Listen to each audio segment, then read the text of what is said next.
On today's episode of Your Path to Publish, we're going to dive into one of the myths that I hear from nonfiction authors. Do I really need a platform to get a literary agent? Or, as an extension of that, a book deal? Now, if you've Googled this before, you probably found answers that range from absolutely yes to not really. And like a lot of things in publishing, the real answer is it depends. But what doesn't depend? You need to understand what a platform actually is and how agents will potentially think about it, especially if you're a nonfiction. So if you're worried your Instagram isn't big enough or you're just starting your newsletter, this episode is for you. So let's unpack what agents actually want and how you can position yourself even if you're starting from scratch. This is Your Path to Publish. I'm your host, Zach Christensen.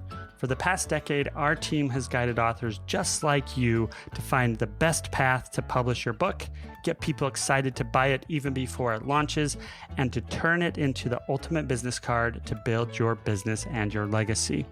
If you are ready to get your book out of your head and into people's hands, you're in the right place. Let's dive in.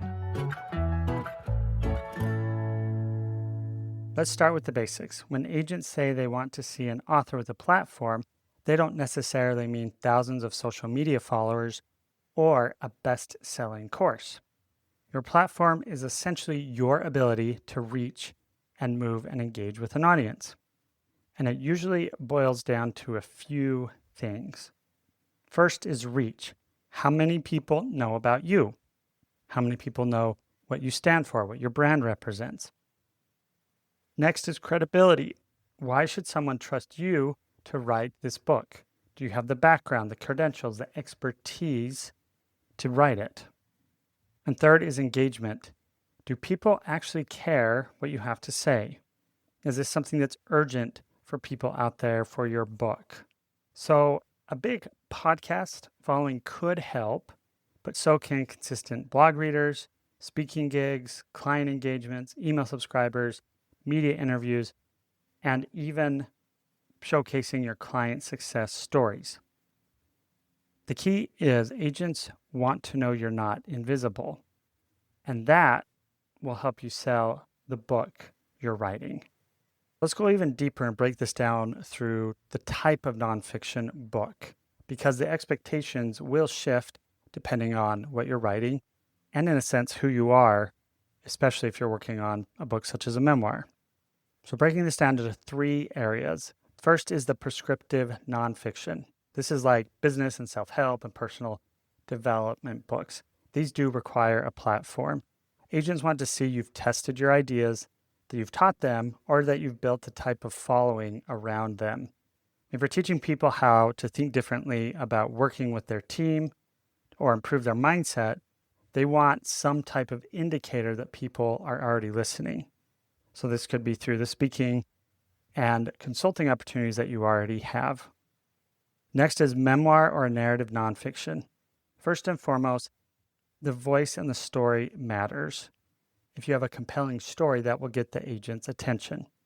Outside of that, a platform will support and will make it more compelling for someone to pick up your book.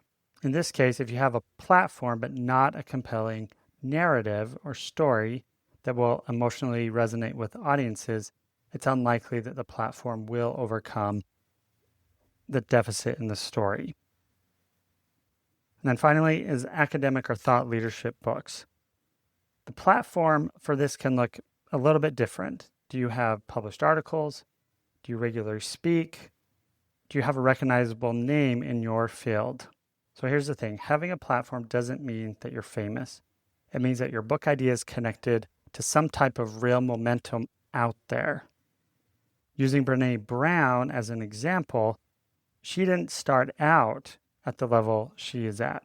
She built her expertise, started publishing books, and over time, her ideas and her brand and her platform started to grow. And because of her ideas, her research, and what she put out there that was compelling, that's what propelled her to the top. At this point, you might be saying, Zach, I don't have a platform yet. Well, don't panic. Agents understand that platforms grow. What they're really looking at is for the trajectory and the momentum that you're already starting to build. So to help showcase that, here's some things that you can do. Start running a beta version of your workshop.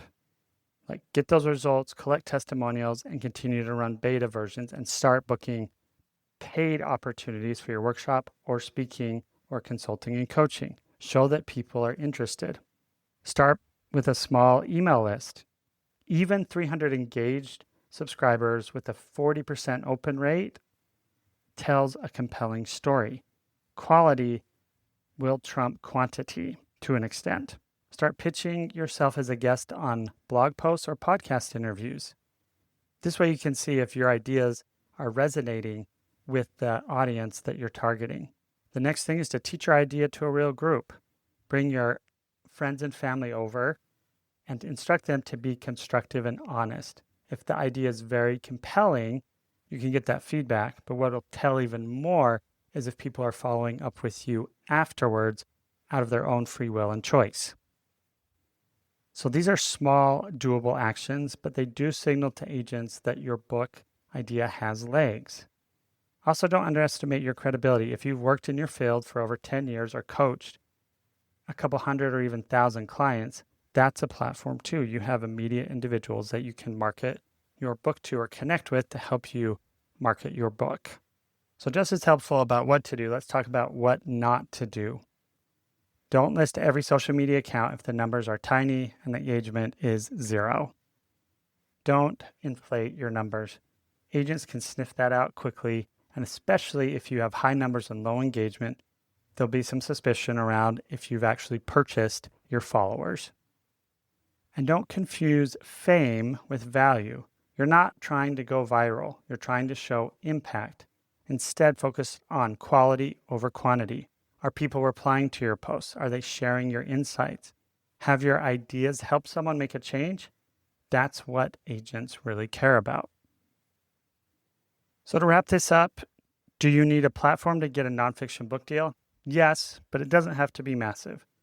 It has to make sense for your book. It has to show agents you have reach, credibility, and engagement, or that you have actively building towards that. My challenge to you, take 30 minutes this week and write down the 3 strongest platform assets you have already.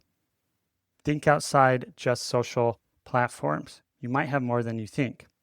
And then ask yourself, how do these connect to your book's promise? And if you want help figuring that out, join the Juxtabook Author Edge community. We have a great community of authors where we give feedback to each other and help each other along the path, no matter where we're at. And if you found this episode helpful, please share it with a fellow author so we can reach as many authors as possible and help them out along their journey. Thanks for listening today, and as always, keep writing, keep building, and keep believing in that book you've got inside of you. See you next time.